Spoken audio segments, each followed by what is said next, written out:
Welcome to Wonders and Miracles podcast, where we celebrate miraculous moments in everyday lives. So I'm here with my sister-in-law Sheila on her amazing, beautiful ranch here in Wyoming. And she has an amazing miracle story that she's going to share with us today. So Sheila, before we start your story, I want you to give us kind of an understanding of this place so we can appreciate what really happened here. Okay. My husband and I and our kids are ranchers in northeast Wyoming. Our ranch is about 55,000 acres, and it's just full of rough country, a little bit of farm country, but a lot of buttes and bluffs, deep canyons and stuff like that. So. And what does your typical day look like? And maybe even go into the day that your accident happened. And what are your chores? What do you do all the time?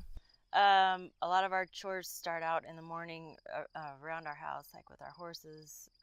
And then our day consists of either moving cattle or doctoring cattle, just depending on what part of the summer we're at. The particular morning of my accident, it was just kind of an ordinary morning. We just got up. My husband and I were both riding young horses that morning. We do a lot of training, breaking our colts and stuff like that. And so we were both on young horses. And I had a young dog with me at the time also. So I had a shock collar on him. And the morning was just kind of a little bit dark and a little bit dense. Was just really weird. The air was just kind of thick, and but you don't think much of it. It's just another day. So we went out to gather some strays that had gotten out into a different pasture, and my husband dropped me off at the first gate, and I was going to gather some yearlings that we saw, and then I would meet him at the gate probably an hour. He would have expected me about an hour and a half later. And how many miles are you covering? Well, at this point, our place is about 15 miles off the highway, and then the place where my accident happened is about 30 miles off of the highway. So we're back actually at the lowest point of our ranch, okay. The furthest away from a highway access. And so I got out of the truck, got on my horse, and everything was fine. She started out great. Everything was great. And I saw that my yearlings were kind of off to one side, and my puppy was headed off the other. So I reached down to just give him a little shock to bring him back, and my horse just exploded. And with no warning, no nothing. And I rode her for a little bit, and just when I thought she would soften, she just grabbed another gear and started again. At that point, I knew I was in trouble, so I kind of looked for my spot to land, and I found it, but she came down. And do you know why she got excited? People are saying that they've heard that sometimes those shock collars can transmit. I had spurs on. Horses are super sensitive to any sort of electrical anything. And some people have said, because there was no warning at first, I remember thinking maybe she got snake bit or something like that. I remember telling my husband too later on, check her for snake bite, because it was just so abrupt, and she's not a bucker. And so that's kind of what we're falling back on, because it was just so out of the ordinary. But when I hit the ground, she came down on top of me twice and lacerating my kidney, lacerating my liver almost in half. And she broke 4 ribs, punctured a lung, and of course, and fractured 4 vertebrae. So, so the physical damage was pretty extensive. Yeah. But immediately when that happened, I heard things break, and I could feel myself filling up with fluid fairly quickly, and my breathing got pretty tight. But everything went black, and my instant thought was, I'm dying. And so I immediately started praying, God be with me, my kids need me. It was interesting because, I think your whole life you wonder what the moment before your death would feel like or emotionally be like. And there was no fear of death. I was fine with that, other than my kids are young, and I just felt like I wasn't finished with that job yet. And so I just kept saying, God be with me, my kids need me. And that's beautiful. I think that kept me going. Because I remember thinking, I just could take a little tiny nap, and then I'll get up and try to get help. And so I sat there for a minute, and I thought, if you fall asleep, you'll die. And so I got back up, and I took a few steps, and I thought, I'm just going to rest for a minute. And I kept going back to, if I could just take a little nap, I would be fine. And I did that probably 2 or 3 times, and at that point I was in quite a bit of pain. I could feel more pain than I did at first, and I thought, this is it, I'm not going to make it. And I just remember thinking about my kids mostly, and how they would be told. And I just thought, I'm just going to lay down. And I looked up, and my dad, who had been passed for about 7 years, was standing there. And I thought, Dad, I was a little bit shocked, but he was not, oddly enough, he was in very good health.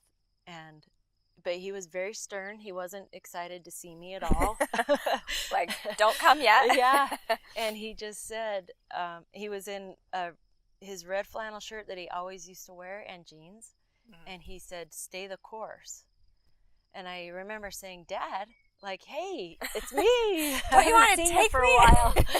And he just said, stay the course. And he looked very stern, like I was almost in trouble. And then he left.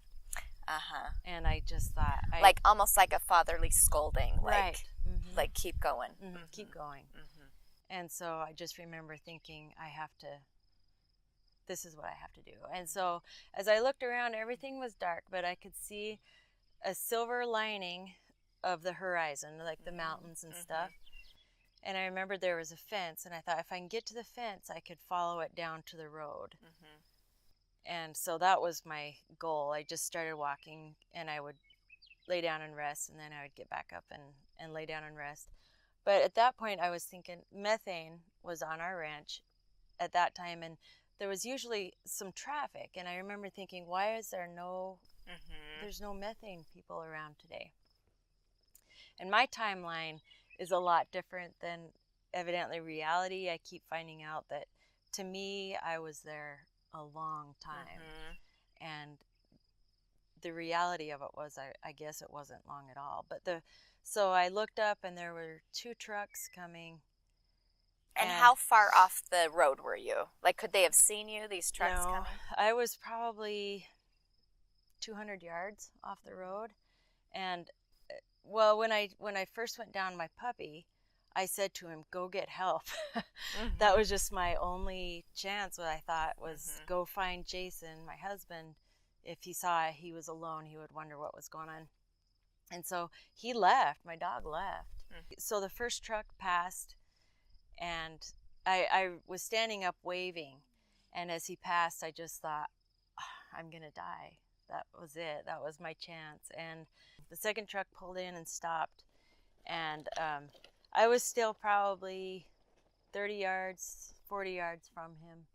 And he got out. He saw my dog, actually. My dog had run around over to him. And then he saw me, because he was like, what is a dog doing out here by himself? So it was kind of funny, his reaction, because are you okay? And I said, no, I've been bucked off. I need some help. And he goes, well, what can I do for you? And I said, I need to find my husband. He's up the road a little bit. I said, but I need an ambulance. And at that point, he was just like, oh my gosh, oh my gosh. So he didn't, I said, please don't touch me. I hurt so bad. Please don't touch me. And so he's like, okay. So he just went around the pickup and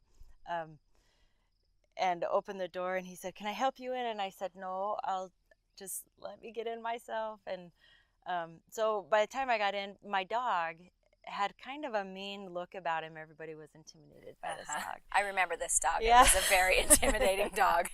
And so he actually, I said, could you please get my dog in? And so he loaded up my dog anyway, and we headed off, and we saw my husband. My husband was actually just getting on his horse at that point, and the guy said, hey, I have Sheila here. She's been bucked off. And Jason was like, oh, because our day was, we weren't going to get the cattle in. And he said, no, she actually needs an ambulance. And so he immediately got off his horse and loaded up.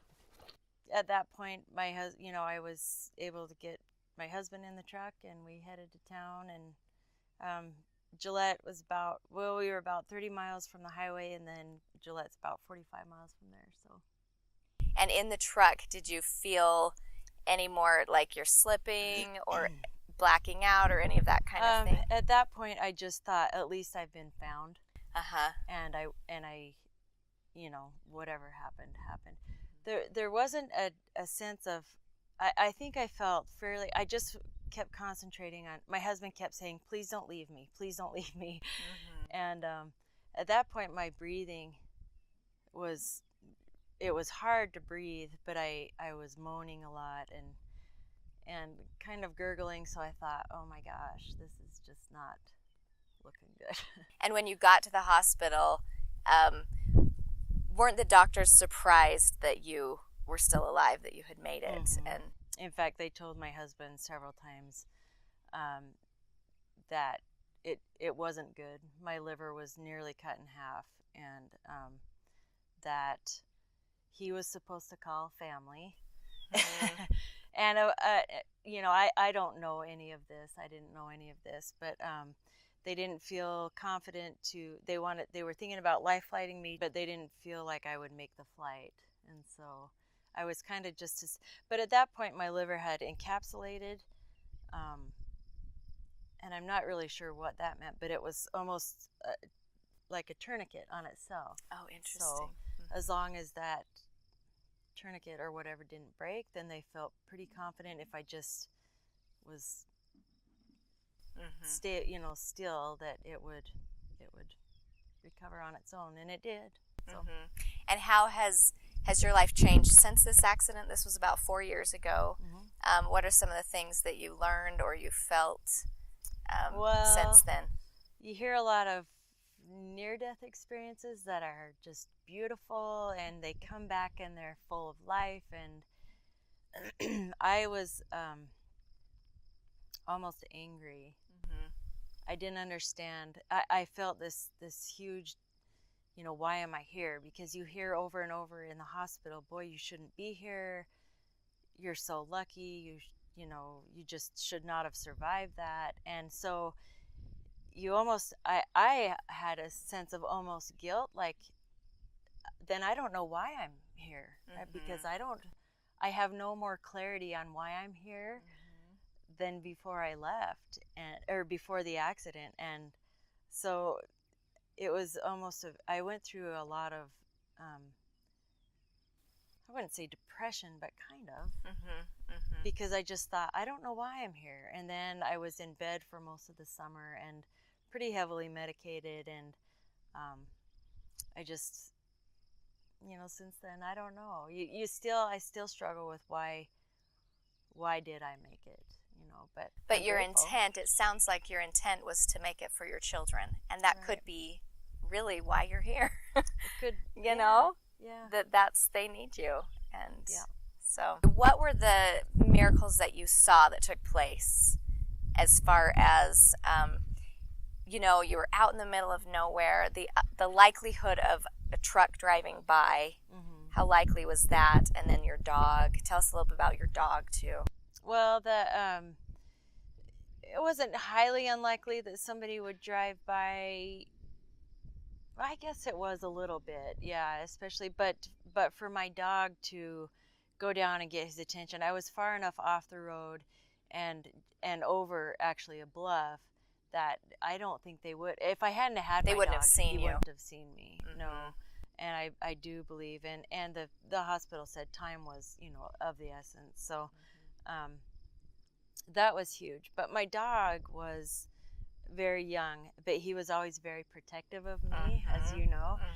And it was interesting because he, for that whole summer, sat on my bed and was very protective. And you know, my mom was here for a little bit helping take care of me because Jason had to keep working. And he didn't like people to approach me, or he just kind of wanted to take care of me. And at the end of the summer, he ended up getting a disease that coincidentally was the same disease as what my dad passed away from. And it was interesting. And my youngest son is kind of a spiritual guy. And when I got my next puppy, I was so worried, who was a full brother to this dog, I was so worried that the same thing would happen to him. And one day my son said, "Mom, Gus had a mission. Teague has a life." And I just thought, oh my God. That's beautiful. I know. Yeah. How insightful for a 10-year-old. Yeah. You know. Yeah. So that's beautiful. That was. And just to see my dad come to me, and my dad was always a huge source of strength. In, you know, one of his things that he used to say was, "Pull up your bootstraps," and, you know, and so for him to come when I really needed that the most, I think was profound. And not to be, you know, my dad wasn't much of a coddler and stuff like that. So for him to come, you know, and be stern, that wasn't too much out of the ordinary, but it was interesting. Right, that was his style to get you going, to motivate you. You do what you have to do. Yeah. And your dad still, you kind of call on him when you need that strength sometimes, even now, right? And do you feel him present? I do. Sometimes I ask if I can see him again. And have you been allowed to? I have not been allowed to see him again, but yeah, so he's still very much involved in you can feel his presence involved with you. Yeah. Well, thank you for sharing your story. I appreciate that. I love that story. And if you want to hear more miracle stories, be sure to subscribe and check out my website at wondersandmiracles.com. And remember to notice and celebrate the miracles and wonders in your life.